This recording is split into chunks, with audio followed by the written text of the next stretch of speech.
BRS అధినేత మాజీ CM Kalvakuntla చంద్రశేఖరరావుపై Congress MLC Vijayashanti తీవ్ర స్థాయిలో మండిపడ్డారు. తమ పార్టీని బలవంతంగా విలీనం చేశారని ఆరోపించారు.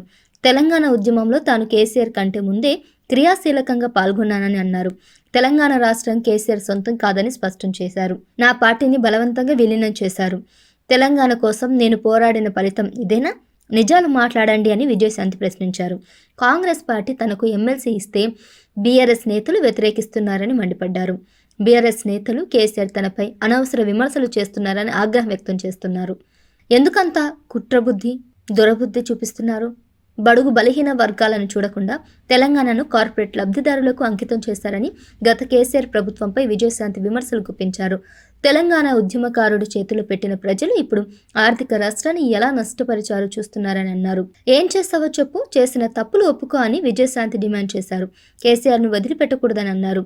లక్షలాది మంది ప్రజలు ఆశయాలను మోసం చేసి లక్షల కోట్ల రూపాయలు సంపాదించారని ఆరోపించారు.